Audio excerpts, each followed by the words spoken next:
ஆண்டவர் இயேசுவில் மிகவும் பிரியமான சகோதரிகளே, அன்பு சகோதரர்களே, ஒரு தாலாட்டு பாடலோடு தொடங்குகிற வாழ்க்கை பலருடைய ஒப்பாரி பாடலோடு முடிவடைந்து விடுகிறது. நாம் சின்ன பிள்ளைகளாக இருந்த பொழுது நாம் உறங்க வேண்டும், நாம் சாப்பிட வேண்டும் என்பதற்காக நமக்காக பலர் தாலாட்டு பாடியிருப்பார்கள். பிறந்த நாளிலிருந்து குழந்தை பருவத்தில் எத்தனை தாலாட்டு பாடல்கள் நமக்காக பாடப்பட்டிருக்கின்றன என்பதை நினைவு கூர்ந்து பார்த்தீர்கள் என்று சொன்னால் அது நமக்கு இனிமையான அனுபவமாக இருக்கும்.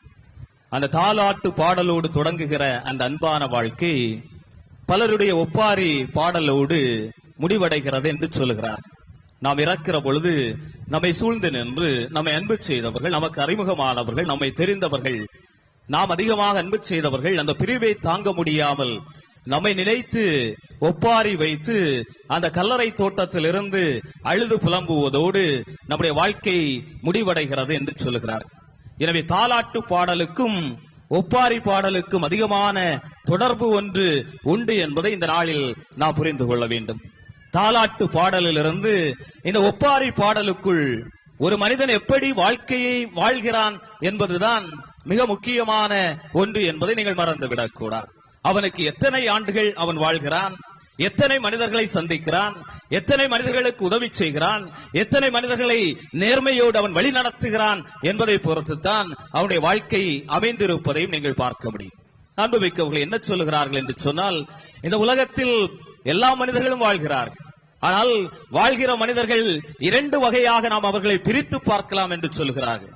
ஒருவர்கள் அல்லது கொஞ்சம் பேர் எப்படிப்பட்டவர்கள் என்று சொன்னால், எப்படியும் வாழலாம் என்ற மனநிலையோடு வாழுகின்ற மனிதர்கள். அதாவது அவர்களுக்கு விழுமியங்கள் இல்லை, அவர்களுக்கு லட்சியங்கள் இல்லை, அவர்கள் அந்த ஆற்றிலே அடித்து செல்லப்படுகிற படகை போல எங்கு திரும்புகிறார்கள், எப்படி செய்கிறார்கள், எப்படி வாழ்கிறார்கள், எப்படியும் இந்த உலகம் வாழுகிற போக்கில் போகிற போக்கில் நாமும் நடந்து கொள்வோம் என்று எப்படியும் வாழலாம் என்ற மனநிலையோடு தான் அதிகமான மனிதர்கள் வாழ்ந்து கொண்டிருப்பதாக சொல்லுகிறார்கள். இன்னும் சில மனிதர்கள் இருக்கிறார்கள், அவர்கள் எப்படிப்பட்டவர்கள் என்று சொன்னால், இப்படித்தான் வாழ வேண்டும் என்று வாழ்க்கையிலே தீர்மானம் எடுத்து லட்சியங்களோடு, வாழ்க்கை யதார்த்தங்களோடு, விழுமியங்களோடு ஆண்டவருக்குரிய வாழ்க்கை வாழ்ந்து கொண்டிருக்கக்கூடிய மனிதர்களும் சில பேர் உண்டு. இந்த மனிதர்கள் தான் இந்த உலகத்திலே தடங்களை பதித்துக் கொண்டு சென்றிருக்கிறார்கள். இந்த உலகத்தில் நல்ல நினைவுகளை விட்டு சென்றிருக்கிறார்கள். இந்த உலகம் வியக்கக்கூடிய விதத்திலே வாழ்ந்து விட்டு சென்றிருக்கிறார்கள். அவர்களை நினைத்து பார்க்கிற பொழுது நம்முடைய உள்ளத்தில் மகிழ்ச்சி ஏற்படுகிறது. வாழ்ந்தால் இந்த மனிதர்களைப் போல்தான் வாழ வேண்டும் என்ற எண்ணம் ஏற்படுகிறது. இருந்தால் என்னுடைய அத்தை, என்னுடைய மாமன் அல்லது இந்த உலகத்திலே நல்ல முறையில் வாழ்ந்து சென்ற மனிதர்களைப் போல் பின்பற்றி வாழ வேண்டும் என்ற எண்ணம் நம்முடைய உள்ளத்திற்குள் இயல்பாகவே ஏற்பட்டு விடுவதையும் நாம் பார்க்க முடியும். அன்பு வைக்கவர்களே, அப்படி இரண்டு மனிதர்களுடைய வாழ்க்கை என்னுடைய வாழ்க்கையை சற்று புரட்டி போட்டதையும், என்னுடைய வாழ்க்கையில் ஒரு மாற்றத்தை ஏற்படுத்தியதையும் நான் பல நேரங்களிலே உணர்ந்திருக்கிறேன். இந்த உலகத்தில் அணுகுண்டை கண்டுபிடித்தவர் உங்களுக்கு தெரியும், ஆல்பர்ட் நோபல். எனவே ஆல்பர்ட் நோபல் அணுகுண்டை தயாரித்து விட்டு, கண்டுபிடித்து விட்டு மகிழ்ச்சியாக உறங்கச் சென்றார். அவரை பலர் திட்டினாலும், அவரை பலர் மோசமாக பேசினாலும், ஒரு இனத்தை அழிப்பதற்கு, ஒரு மக்கள் இனங்களை அழிப்பதற்கு, உலகை அழிப்பதற்கு இது ஒரு நவீன கருவி என்று பலர் அவரை புகழ்ந்தார்கள். ஒரு நாள் காலையில் அவர் எழுந்து செய்தித்தாளை எடுத்து படித்தார். தொடக்க செய்தியாக அல்லது தலைப்புச் செய்தியாக என்ன எழுதப்பட்டிருந்தது என்று சொன்னால், மரண வியாபாரி ஆல்பர்ட் நோபல் மரணம் என்று எழுதப்பட்டிருந்தது. அவர் பார்த்து வியந்து போனார். நான் வாழ்ந்து கொண்டிருக்கிறேன், என்னை பற்றி மரண வியாபாரி ஆல்பர்ட் நோபல் மரணம் என்று தலைப்புச் செய்தியாக வந்திருக்கிறது என்று பார்க்கிற பொழுது, அதற்கு ஒரு நாள் முன்னால் தான் ஆல்பர்ட் நோபலினுடைய அண்ணன் இறந்திருந்தார். எனவே ஆல்பர்ட் நோபலினுடைய அண்ணனுடைய பெயரை போடுவதற்கு பதிலாக மரண வியாபாரி ஆல்பர்ட் நோபல் மரணம் என்று தலைப்புச் செய்தியாக வந்தது. அவருக்கு பயங்கரமான வேதனை. என்ன செய்திருக்கலாம்? ஒருவேளை அணுகுண்டை தயாரித்த ஆல்பர்ட் நோபல் மரணமடைந்தார் என்று போட்டிருக்கலாம், அல்லது இந்த உலகத்தை அழிக்கக்கூடிய அணுகுண்டை தயாரித்த ஆல்பர்ட் நோபல் இறந்து விட்டார் என்று போட்டிருக்கலாம். ஆனால் என்னுடைய பெயரை போடுவதற்கு முன்பாக மரண வியாபாரி ஆல்பர்ட் நோபல் மரணம் என்று போட்டதை அவரால் சகித்துக் கொள்ள முடியவில்லை. எனவே உறங்கச் சென்றார். அவரால் உறங்க முடியவில்லை.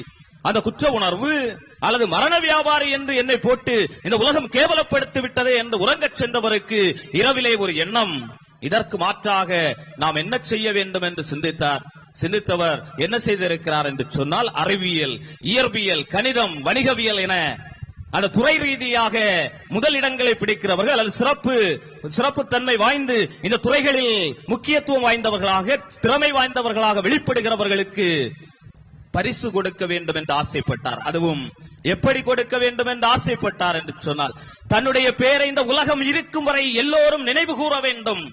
இந்த உலகத்தில் மனிதர்கள் வாழுகின்ற வரை இந்த ஆல்பர்ட் நோபல் யார் என்று இந்த மனிதர்கள் அறிந்து கொள்ள வேண்டும் என்று ஆசைப்பட்டு அவர் அந்த பரிசுக்கு என்ன பெயர் கொடுத்தார் என்று சொன்னால், நோபல் என்று பெயர் கொடுத்தார். அன்புமிக்கவர்கள், அந்த பரிசைத்தான் இது நாம் பெற்றுக் கொண்டிருக்கிறோம். இயற்பியல் அந்த துறையில் புலமைத்துவம் வாய்ந்தவர்களுக்கு நோபல் பரிசு வழங்கப்பட்டது என்று தலைப்புச் செய்தியில் வரும். கணிதத்தில் நல்ல முறையில் திறமை வாய்ந்தவர்களுக்கு கணித பிரிவில் நோபல் பரிசு பெற்றார்கள் என்று செய்தி வரும். இதெல்லாம் அவருடைய பெயருக்கு பின்னால் புதைந்திருக்கக்கூடிய வரலாறு என்பதை நீங்கள் மறந்துவிடக் கூடாது. அமெரிக்க தொடர்வண்டி நிலையம், ரயில்வே ஸ்டேஷன், அங்கே வால்ட் டிஸ்னி அனிமேஷன் நிறுவனத்தினுடைய நிறுவனர் வால்ட் அமர்ந்திருக்கிறார் தன்னுடைய மனைவியோடு. புகைவண்டி செல்கிறது. அவருடைய எண்ணம் எல்லாம் இந்த புகைவண்டியில் பாய்ந்து தன்னுடைய உயிரை மாய்த்து விட வேண்டும் என்று தன்னுடைய மனைவியோடு பேசிக் கொண்டிருக்கக்கூடிய உரையாடல் பதிவு செய்யப்பட்டிருக்கிறது. அவருக்கு என்ன நடந்தது? ஏன் இப்படி ஒரு மனிதன் தற்கொலை செய்வதற்கு தன்னுடைய மனைவியோடு இணைந்து ரயிலிலே பாய்ந்து தற்கொலை செய்ய வேண்டும் என்ற முடிவுக்கு ஏன் வந்தார் என்று பார்க்கிற பொழுது, அன்புமிக்கவர்களே, அவர் நல்ல மனிதர், எல்லோரையும் நம்பினார். தன்னுடைய அனிமேஷன் நிறுவனத்திலே வேலை செய்த எல்லா மனிதர்கள் மீது முழுமையான நம்பிக்கை வைத்த மனிதர். ஆனால் அவர் உருவாக்கிய முயல் கதாபாத்திரம், அனிமேஷன் கதாபாத்திரத்தை தன்னோடு உடனிருந்தவர்கள் துரோகம் செய்து மற்ற நிறுவனங்களுக்கு விட்டுவிட்டார்கள். எனவே நிறுவனமானது மிகப்பெரிய நஷ்டத்தை சந்தித்து வேதனையிலே அந்த நஷ்டத்தை ஈடுகட்ட முடியாமல் ரயிலிலே பாய்ந்து தன்னுடைய உயிரை மாய்த்து விட வேண்டும் என்று சொல்லி அங்கே அமர்ந்திருக்கிறார் திரு வால்ட். ட்ரெயின் புறப்பட்டு செல்கிறது. மனைவி அவருக்கு இரண்டு காரியங்கள் தான் உள்ளத்தில் தென்படுகிறது. ஒன்று, இந்த ரயிலில் விழுந்து தற்கொலை செய்து கொள்ள வேண்டும். இல்லை என்று சொன்னால் நாம் ஒரு கை பார்த்து விட வேண்டும். இந்த இரண்டும் தான் அவருடைய கண்களில், இரண்டு கண்களில் வடிந்தோடி அல்லது அங்கே மறைந்து செல்லக்கூடிய பிம்பங்களாக. ஒன்றில் தற்கொலை செய்து கொள்ள வேண்டும், இல்லை என்று சொன்னால் ஒரு கை பார்க்க வேண்டும் என்று சொல்லி பேசிக் கொண்டிருந்த பொழுது மனைவி சொல்கிறாள், வாங்கள் உறங்கச் செல்லுவோம். நாளை இதே நிலைமை நமக்கு இருக்கிறது என்று சொன்னால் இந்த வாழ்க்கையை இதே ரயில் நிலையத்தில் வந்து, புகைவண்டி நிலையத்தில் வந்து நாம் ரயிலில் பாய்ந்து நம்முடைய உயிரை மாய்த்துக் கொள்வோம் என்று சொல்லி உறங்கச் செல்கிறார்கள். உறங்கச் செல்கிற பொழுது சரியாக 12 மணிக்கு வால்ட்டினுடைய அறையில் ஒரு எலி செல்லுகிறது. எலியினுடைய சத்தம் எலி சத்தத்தில் எல்லோரும் தூங்கிக் கொண்டிருந்த வால்ட் எழும்பி பார்க்கிறார். ஒரு எலி அவரை தாண்டி செல்கிறது.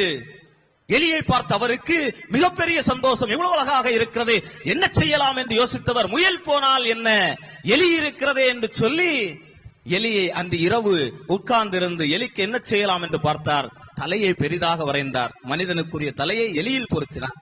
அந்த உடம்பை அப்படியே சுருக்கி போட்டார்.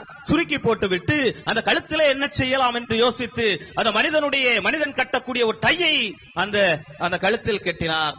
அதுதான் இந்த உலகம் போற்றக்கூடிய அனிமேஷன் படங்களில் மிக முக்கியமான எல்லோராலும் கவரப்பட்ட அனிமேஷன் படம் மிக்கி மவுஸ் என்று சொல்லப்படக்கூடிய அனிமேஷன். அந்த படத்தினுடைய பின்னணி வால்ட்டினுடைய வாழ்க்கை வரலாறு. முயலினால் ஏமாற்றப்பட்டு அவர் எலியை தன்னுடைய வாழ்க்கையினுடைய யதார்த்தமாக ஏற்றுக்கொண்டு அதற்கு உருவம் கொடுத்து அதை மாற்றி அமைத்தார் என்பதையும் நீங்கள் மறந்துவிடக் கூடாது. எனவே அதுதான் வரலாற்றினுடைய மாற்றம், அதுதான் வாழ்க்கையினுடைய யதார்த்தம், அதுதான் வாழ்க்கையில் நடக்கக்கூடிய அந்த நிகழ்வை தானாக ஏற்றுக்கொண்டு ஒரு மாற்றத்தை ஏற்படுத்த வேண்டும் என்று ஒரு மனிதன் முயலுகிற நிலை என்பதையும் நாம் மறந்துவிடக் கூடாது. இப்படிப்பட்ட சூழ்நிலையில் தான் அன்புமிக்கவர்களே, இன்று வாசிக்கப்பட்ட நற்செய்தி வாசகம் 10வது அதிகாரம் 17 முதல் 25 வரையிலான இறைவார்த்தையில் இதே ஆவலோடு ஒரு மனிதன், ஒரு இளைஞன் வருகிறான். ஆண்டவர் இயேசு கிறிஸ்து, ஆண்டவரே என்ன செய்ய வேண்டும்?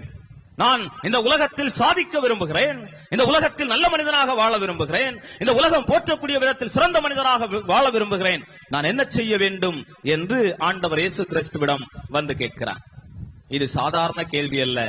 அவன் வாழ்க்கையில் ஒரு மாற்றத்தை கண்டுபிடிப்பதற்கு முனைகிற ஒரு கேள்வி என்பதை நீங்கள் புரிந்து கொள்ள வேண்டும். இந்த கேள்வி எந்த ஒரு மனிதன் கேட்கிறானோ அவன் வாழ்க்கையில் மாற்றமடைய விரும்புகிறான், அந்தோனியாருடைய பாதையில் செல்ல விரும்புகிறான் என்பதை நீங்கள் மறந்துவிடக்கூடாது. எனவே ஆண்டவரிடம் சென்று இயல்பாக கேள்வி, ஆண்டவரை நான் என்ன செய்ய வேண்டும்? நல்ல மனுஷனாக வாழ விரும்புகிறேன். நிறைய குடிகாரர்கள் சில நேரம் சொல்லுவான், ஃபாதர் என்ன செய்யணும், குடிக்காம இருக்க என்ன செய்யணும்? நம்ம சொல்றது, ஐயா இந்த நற்கரணையான அந்தோனியார் கொடியிறக்கத்துல போய் அந்தோனியார் அந்த கொடியை தொட்டு கும்பிடுங்க, உங்களுக்கு எல்லாம் சரியாகும். அடுத்த நாள் பார்க்கிற பொழுது அவர் டான்ஸ் ஆடி கொண்டு வருகிறார்.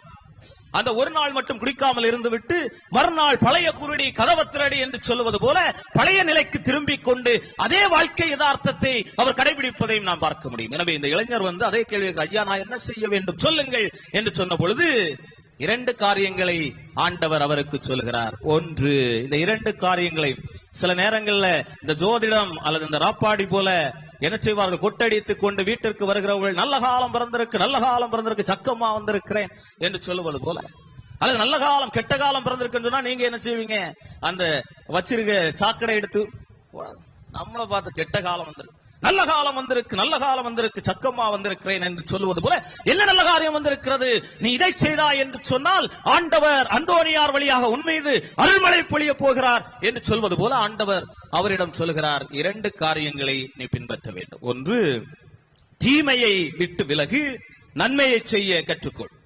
முதல் பாடம், அழகான பாடம் பாருங்க. தீமையை விட்டு, என்ன தீமை?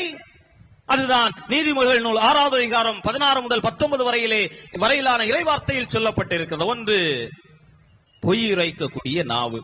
யாருக்கெல்லாம் அந்த நாவு இருக்குன்னு சொல்லி எனக்கு தெரியல, எனக்கு இருக்கு. உங்களுக்கு பொய் உரைக்கக்கூடிய நாவு.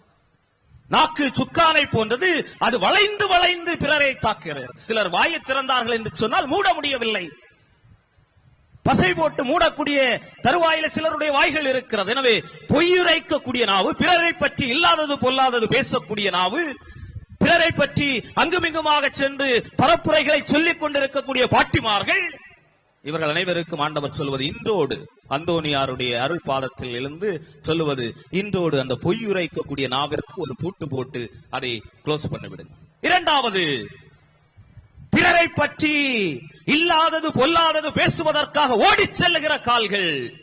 அன்பிய கூட்டத்திற்கு பாட்டியே காணாது. ஆனா ஊர்ல ஒரு சம்பவம் நடந்தான்னு சொன்னா, இங்க நடந்து நம்ம என்ன வேகம் பாட்டி ஓடக்கூடிய ஓட்டத்தை பார்த்தோம்னு சொன்னா, என்ன வேகமா ஓடிச்சுன்னு கேட்டான்னு சொன்னா எங்களுக்கு தெரியாதா கேட்டேன் அப்படின்னு சொல்லி, எங்களுக்கு ஏற்கனவே எல்லாம் தெரியுமா கேட்டேன் ஃபாதர் இப்படி ஆயிப்போச்சு. எனவே ஒருவரை பற்றி பேசுவதற்காக ஓடி செல்லக்கூடிய கால்களை இன்றோடு நிறுத்திவிடுங்கள் என்று ஆண்டவர் சொல்கிறார். அந்தோனியார் வழியாக பிறரை பற்றி மோசமாக பேசுவதற்காக ஓடி செல்லக்கூடிய கால்களை இன்றே நீங்கள் நிறுத்திக் கொள்ள வேண்டும். தீங்கிலை, அதாவது பொய்யுரைக்கக்கூடிய நாம் இருமார்ப்புள்ள பார்வை. சிலருக்கு தலைக்கணம் அதிகமாக இருக்கும். தீப்பெட்டியை போலதான் ஒரு மனுஷனை தலைக்கணும். பாத்தீங்களா, தீப்பெட்டில மேல என்ன இருக்குமா, கருமருந்து. அந்த கருமருந்தை கொளுத்தியவுடன் சூ என்று அடித்து செல்லுவது போல தலையில் கனமுள்ளவனுடைய வாழ்க்கையும் அந்த தீக்குச்சியை போல்தான்.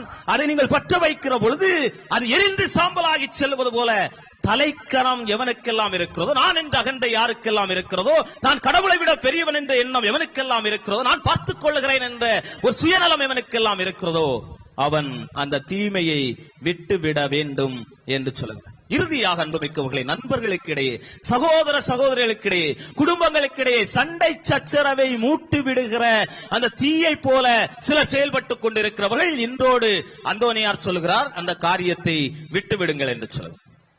எத்தனை பேர் நாம் அதை செய்து கொண்டிருக்கிறோம்? எத்தனை குடும்பங்களை பிரித்திருக்கிறோம்? எத்தனை உறவுகளை பிரித்து வைத்திருக்கிறோம்? கணவன் மனைவி, மாமியாரால் பிரிந்திருக்கக்கூடிய கணவன் மனைவி, பெற்றோரால் பிரிந்திருக்கக்கூடிய கணவன் மனைவி, பெற்றோரால் பேசாமல் இருக்கிற அண்ணன் தம்பி, அக்கா தங்கச்சி, எல்லோரையும் நினைத்து பாருங்கள். ஆண்டவர் சொல்லுகிறார், அந்தோனியாருடைய திருப்பாதத்தில் வைத்து சொல்லுகிறார், நண்பர்களிடையே, உறவினர்களிடையே, சொந்த பந்தங்களிடையே, குடும்பங்களிடையே கோள் மூட்டி சண்டையை ஊட்டுகிற அந்த மனநிலையை இன்றோடு விட்டு விடுங்கள் என்று சொல்கிறார். எனவே தீமையை விட்டு என்ன செய்ய வேண்டும் என்று சொன்னால் நன்மை செய்யக்கூடிய மனிதர்களாக நீங்கள் மாற வேண்டும். அன்புமிக்கவர்களை, அதற்காகத்தான் ஆண்டவர் நம்மை படைத்திருக்கிறார். இயல்பாகவே நமக்குள் அந்த மனநிலை இருக்கிறது. நன்மை செய்ய வேண்டும், நல்லதை செய்ய வேண்டும் என்ற மனநிலை இருக்கிறது.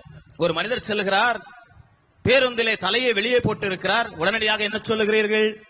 ஐயோ குழந்தை, தலையை உள்ள எடுத்து விடுங்க சொல்லு.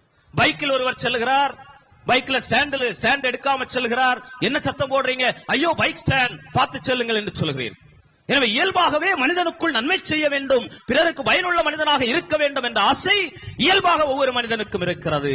ஆனால் அதை செய்வதில் தான் ஐயோ என்று சொல்லிக்கொண்டு, ஐயோ என்று பேசிக்கொண்டு அதோடு முடித்துவிட்டு செல்கிறோம். அதை தாண்டி சென்றோம் என்று சொன்னால் அவள் நம்மிடம் பைசா கேட்பதற்கு வாய்ப்பு இருக்கிறது. அடக்க வீடு என்று சொன்னால் போனோம் சொன்னா நமக்கு கொஞ்சம் கஷ்டம் ஆயிடும். அவள் கஷ்டத்தில் இருக்கிறாள், வேதனையில் இருக்கிறார், ஒரு துன்பத்தில் இருக்கிறார் என்று தெரிந்தவுடன் அந்த வீட்டிற்கு பக்கத்திற்கு சென்றவுடன் ஓடி செல்கிறோம். பார்த்தோம் என்று பார்த்தாள் என்று சொன்னால் கடன் கேட்டுருவா, ஓடி தப்புறோம். முன்னொரு காலத்தில் அப்படி இல்லை. எல்லோரும் உறவுகளோடு ஒருவருக்கு ஒருவர் நன்மை செய்து உதவி செய்து வாழ்ந்த ஒரு சமூகம் இந்த சுயநலத்தால் சென்றோம் என்று சொன்னால் உதவி செய்ய நேரிடும் என்று குடும்பங்களை கூட சில நேரங்களில் சொல்லுகிற பொழுது, அன்புமிக்கவர்களே, பாவப்பட்டவங்க என்று சொன்னா சொந்தம் என்றே சொல்லுவதில்லை. பணக்காரன் என்று சொன்னால் இன்னாருடைய, என்னுடைய சித்தப்பாவுடைய, பேரனுடைய, தந்தையுடைய, அப்பாவுடைய, பாட்டியுடைய, மாமனுடைய, அந்த மூணாவது சொந்தத்தினுடைய, மூணாவது கல்யாணம் பண்ண அந்த அவருடைய பேரனாக பார்த்து. ஏனென்று சொன்னால் அவனிடம் செல்வம் இருக்கிறது, உறவு பாராட்டுகிறோம். இல்லை என்று சொன்னால் நாய் கூட செல்லுகிற நாயும் குறைத்துக் கொண்டு தான் செல்லுகிறது. ஏனென்று சொன்னால் அந்த நாய்க்கு கூட தெரியும் இவனுக்கு என்று கேட்பதற்கு யாரும் இல்லை. ஆனால் ஒன்றே ஒன்று மறந்து விடாதீர்கள், ஆண்டவர் அந்த மனிதனுக்கு உதவி செய்வார். அந்தோனியார் வழியா ஆண்டவர் உதவி செய்வார். யாரும் கண்டுகொள்ளவில்லை என்று சொன்னால் அந்த மனிதனை ஆண்டவர் கண்டுகொள்வார் என்பதையும் நீங்கள் அறிந்து கொள்ள வேண்டும். ஒரு வாரத்திற்கு முன்பாக ஒரு நிகழ்வு ஒன்றை வாசித்தேன் தினத்தந்தி செய்தித்தாளில். என்ன நிகழ்வு என்று சொன்னால், ஒரு தபால்காரர் தன்னுடைய தபால் நிலையத்தில் வந்த தபால்களை எல்லாம் அவர் என்ன செய்திருக்கிறார் என்று சொன்னால், அந்த முகவரியை பார்த்து பிரித்து கொடுப்பதற்காக, அந்தந்த அஞ்சலுக்கு செலுத்துவதற்காக பிரித்து எடுத்துக்கொண்டிருந்த பொழுது ஒரு அஞ்சல் மட்டும் வித்தியாசமாக இருந்தது. பெறுநர் கடவுள் விண்ணுலக அஞ்சல் என்று எழுதப்பட்டிருந்தது. கடவுள் விண்ணுலக அஞ்சல். அதை பார்த்தவுடன் அவருக்கு மிகப்பெரிய ஒரு ஆச்சரியமாக போய்விட்டது. என்ன இருக்கிறது என்று அவர் அதை அங்கே கொண்டு செல்ல முடியாது. பாத்தீங்களா, கடவுள் விண்ணுலக அஞ்சல், அதை எங்கே கொண்டு கொடுப்பது என்று தெரியாமல் அவர் திறந்து படித்து பார்த்தார். அதில் அந்த பிள்ளை, என்னுடைய பெயர் ஏஞ்சல், நான் என்னுடைய தந்தை இறந்து 4 ஆண்டுகள் ஆகிறது, என்னுடைய தாய்க்கு முடக்குவாதம் வந்து அவள் படுக்கையில் இருக்கிறாள், நான் சாப்பிட்டு 2 நாட்கள் ஆகிறது ஆண்டவரே, நீர், நான் மனிதர்களிடம் சென்று உதவி கேட்டேன், எல்லோரும் திரும்பி கொடுக்க வாய்ப்பில்லை, இவளா திரும்ப தருவாள், தாயும் இப்படியே படுக்கையில் இருக்கிறாள், இந்த பிள்ளையினால் உழைக்க செல்ல முடியாது, எனவே எனக்கு உணவு தருவதற்கு யாரும் இல்லை, ஒருவேளை நான் பசியால் சாவதற்கு கூட வாய்ப்பு இருக்கிறது, ஆண்டவரே நீர் 100 ரூபாய் எனக்காக அனுப்பி வையும் என்று அந்த பிள்ளை அந்த கடிதத்தில் எழுதியிருந்தார். அஞ்சல்காரருக்கு அல்லது தபால்காரருக்கு அதை பார்த்தவுடன் கண்களில் கண்ணீர் வடிந்து விட்டது. எனவே அந்த தபால் துறையில் அல்லது அந்த அஞ்சல் அலுவலகத்தில் யாரெல்லாம் இருந்தார்களோ அவர்களிடம் கேட்டு கொஞ்சம் காசெல்லாம் பிரித்ததில் கரெக்டாக சரியாக 95 ரூபாய் பிரிந்திருக்கிறது. எனவே இந்த 95 ரூபாயும் இந்த குழந்தையினுடைய முகவரிக்கு அந்த தபால்காரர் அனுப்பி வைத்தார். அனுப்பி வைத்த பிறகு சரியாக 4 நாட்கள் கழித்து மீண்டும் ஒரு கடிதம் வருகிறது. அந்த கடிதத்திலே அந்த பிள்ளை என்ன எழுதியிருந்தால் என்று சொல்ல, ஆண்டவரே உமக்கு நன்றி, ஆனால் இந்த தபால்காரர் என்னை விட பாவப்பட்டவர் போல 5 ரூபாவை நீங்க கொடுத்த 5 ரூபாவை அவர் எடுத்து விட்டார் என்று சொன்னார். அன்புமிக்கவர்களே, என்னை விட தபால்காரர் பாவப்பட்டவரை போல இருக்கிறது. என்னை விட இந்த உலகத்தில் பல ஏழைகள் இருக்கிறார்கள். உண்ண உணவில்லாமல், உறங்க இடமில்லாமல், உடுக்க ஆடை இல்லாமல் பல ஏழைகள் இருக்கிறார்கள். எனவே நம்மிடம் இருக்கிறதை சில நேரங்கள் 10 சாரி வைத்திருக்கிறோம். அதில் ஒரு சாரியை மெதுவாக எடுத்து அந்த திருவிழாவின் பொழுது விளக்கு ஏற்ற வந்த பொழுது எரிந்த அந்த சாரியை கொடுப்பதற்கு கூட மனமில்லை என்று சொன்னால், பழைய கஞ்சியை தூரே வித்துகிறீர்களே, அந்த கஞ்சியை ஏழைகளுக்கு கொடுக்க மனமில்லை என்று சொன்னால் நான் எப்படி வாழ்ந்து கொண்டிருக்கிறேன் என்று ஒவ்வொரு மனிதனும் சிந்தித்து பார்க்க வேண்டும். அன்புமிக்கவர்களே, நாம் திருவிழா எடுத்தோமே, நம்முடைய புனிதர் அந்தோனியார் அவர் எப்படிப்பட்டவர் என்று சொன்னால், நீதிமொழிகள் நூல் 19 அதிகாரம் 17வது இறைவார்த்தை அவருடைய வாழ்க்கையை ஒட்டுமொத்தமாக மாற்றி போட்டது. ஏழைக்கு இறங்குகிறவன் கடவுளுக்கு கடன் கொடுக்கிறான் என்ற வார்த்தை தான் அந்தோனியாருக்கு ஒட்டுமொத்த வாழ்க்கையை மாற்றி போய் ஏழைகள் மீது தனிப்பட்ட கரிசனையும் அன்பும் கொண்டவராக அவரை வாழ வைத்தது என்பதையும் நீங்கள் மறந்துவிடக் கூடாது. எனவே ஆண்டவர் சொல்லுவது முதல் பாடம், நன்மையை செய், தீமையை விட்டு கொஞ்சம் விலகி இரு என்பது. இரண்டாவதாக அன்புமிக்கவர்களே, இன்றைய வாசகத்தில் ஆண்டவர் முதலாவதாக அந்த செல்வரான இளைஞனுக்கு சொல்லுவது, நீ ஒரு காரியத்தை செய்ய வேண்டும், கட்டளைகளை கடைபிடித்து வாழ வேண்டும். கட்டளைகள் 10 கட்டளைகளை ஆண்டவர் 2 கட்டளைகளுக்குள் கொண்டு போட்டு விட்டார். பாத்தீங்களா? உன்னை நீ அதாவது அனைத்துக்கும் மேலாக கடவுளை அன்பு செய், உன்னை அன்பு செய்வது போல உன்னுடைய அயலானையும் அன்பு செய் என்பதுதான் ஒட்டுமொத்த கட்டளையினுடைய பின்புலம். எனவே அந்த கட்டளையினுடைய அடிப்படையில் நீ அன்பு செய்தாலே போதும், உனக்கு நேரடியாக விண்ணகத்துக்கு போயிடலாம் என்று சொன்னார். இந்த உலகத்தில் வாழ்ந்து காட்டப்பட வேண்டிய வார்த்தைகளில் மிக கடினமான வார்த்தை இந்த அன்பு என்ற வார்த்தை தான். இயல்பாக சொல்லிவிடுவீர்கள், நான் உன்னை அன்பு செய்கிறேன். திருத்தந்தை கூட சொல்கிறார், குடும்பத்தில் பிரச்சனை வராமல் இருக்க வேண்டும் என்று சொன்னால் கணவன் மனைவியை பார்த்து ஒரு நாளைக்கு ஒரு முறை, மனைவி கணவனை பார்த்து ஒரு நாளைக்கு ஒரு முறை நான் உன்னை அன்பு ஐ லவ் யூ என்று சொல்லுவேன். இப்ப 60 வயசுக்கு மேற்பட்டவங்க போய் கணவர்கிட்ட போய் என்ன போய் சொல்லுறாங்க, ஃபாதர் சொன்னார் நான் உன்னை, அவர் ஏற்கனவே கோபத்துல தான் இருப்பார், எப்போ உங்களை கொலை அந்த வயதிற்கு அப்பாற்பட்ட 60 வயதுக்கு கீழே இந்த காரியங்களை செய்கிற போது, அன்பு செய்கிற பொழுது, நான் உன்னை அன்பு செய்கிறேன் என்று சொல்லுகிற பொழுது அந்த குடும்பங்கள் எல்லாம் மகிழ்ச்சியான குடும்பங்களாக வாழ்வதற்கு வாய்ப்பு இருக்கிறது என்று சொன்னார். இன்று மனநோயாளர்கள் எல்லாம் நிறைய பேர் இருக்கிறார், உடல் நோயாளர்கள் எல்லாம் நிறைய பேர் இருக்கிறாங்க. நிறைய பேர் கிம்ஸுக்கு செல்கிறார்கள், நிறைய பேர் அப்போலோ ஆஸ்பத்திரிக்கு செல்கிறார்கள், சில ஜெயசேகரன் ஆஸ்பத்திரிக்கு செல்கிறார்கள். அப்படிப்பட்ட மருத்துவமனைகளுக்கு எல்லாம் சென்றும் குணமாகாமல் இருக்கக்கூடியவர்களுக்கு அந்தோனியார் கொடுக்கக்கூடிய மருந்து அன்பு மருந்து. யாரெல்லாம் இந்த அன்பு காட்டினா போதும் உடல்ல உள்ள நோய்கள் எல்லாம் குணமடைந்து. நான் சொல்லவில்லை, கொரிந்தியருக்கு எழுதிய முதல் திருமுகத்திலே 13வது அதிகாரம் 1வது அதிகாரம் தொடங்கி பவுலடியார் சொல்லுகிறார், கொரிந்து நகரில் பல பிரச்சனைகள், 2 பிரிவுகளாக மக்கள் பிரிந்திருந்தார்கள். அங்கே விபச்சாரம் உண்டு, அங்கே களவு உண்டு, அங்கே கொலை உண்டு, கொள்ளை உண்டு. எனவே பவுலடியாரிடம் பிரச்சனைக்கு என்ன செய்யலாம் என்று சொன்ன பொழுது அவர் சொன்னது ஒன்றே ஒன்றுதான், மருந்து ஒன்றுதான், அன்பு செய்து வாழ்ந்தால் போதும் என்று சொன்னார். அன்புமிக்கவர்களே, இந்த அன்பு சில நேரங்களில் கள்ளம் கபடமற்றதாக இல்லை. இந்த அன்பு சில நேரங்களில் பொது நலனுக்காக அல்லது நாம் நம்மை அன்பு செய்கிறவர்கள் அப்படியே நம்பால் வைத்திருக்க வேண்டும் என்ற ஒரு சுயநலம் அங்கே இருப்பதையும் நாம் தென்பட முடியும். அண்மையிலே ஒரு சின்ன நிகழ்வை வாசித்தேன். ஒரு ஆசிரியர் 4 மாணவர்களை அனுப்பி அன்பை வெளிப்படுத்தக்கூடிய ஏதாவது பொருளை எடுத்து வாருங்கள் என்று சொல்லி இருக்கிறார். 4 பிள்ளைங்க போயிருக்கிறாங்க. ஒரு பிள்ளை மலரை எடுத்து வந்திருக்கிறாள், மற்றொரு பிள்ளை வண்ணத்து பூச்சியை கொண்டு வந்தாள், இன்னொரு பிள்ளை குஞ்சு பறவையை கொண்டு வந்தாள், இன்னொரு பிள்ளை வெறுங்கையோடு வந்தார். முதலில் வந்தவன் சொன்னான், இதுதான் அன்பினுடைய வெளிப்பாடு என்று சொன்னான். அந்த மலரை காட்டு அன்பினுடைய வெளிப்பாடு என்று சொன்னான். 2வது வண்ணத்து பூச்சியை காட்டி இதுதான் அன்பினுடைய வெளிப்பாடு என்று சொன்னான். பறவையை காட்டி இதுதான் அன்பினுடைய வெளிப்பாடு என்று சொன்னான். வெறுங்கையோடு நின்றவன் அமைதியாக நின்றான்.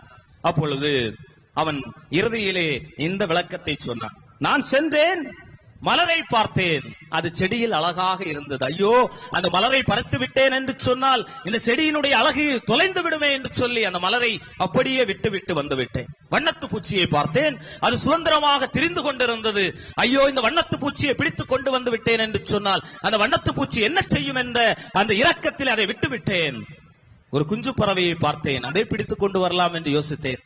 அந்த தாய் பறவை அந்த குஞ்சு பறவையை தேடும் அல்லவா, எங்கெல்லாம் அலையுமே என்று சொல்லி அந்த குஞ்சு பறவையை விட்டு வந்து விட்டேன். என்னை பொறுத்த வரைக்கும் யாருக்கும் தீங்கு செய்யாமல் எல்லோரும் நன்றாக இருக்க வேண்டும், எல்லோரும் நலமோடு வாழ வேண்டும் என்ற உயரிய எண்ணமே அன்பினுடைய வெளிப்பாடு என்று சொன்னார். அப்படி என்று சொன்னால் அன்புமிக்கவர்களை எல்லோரும் நல்லாக இருக்க வேண்டும், எல்லோரும் வளமோடு இருக்க வேண்டும். அந்த அன்பினுடைய வெளிப்பாடையும் தீமையை விட்டு நன்மை செய்யக்கூடிய நல்ல மனநிலையும் நம்முடைய புனிதர் வழியாக இறைஞ்சுவோம். ஆண்டவர் நம்மை தொடர்ந்து ஆசீர்வதிப்பாராக. ஆமென்.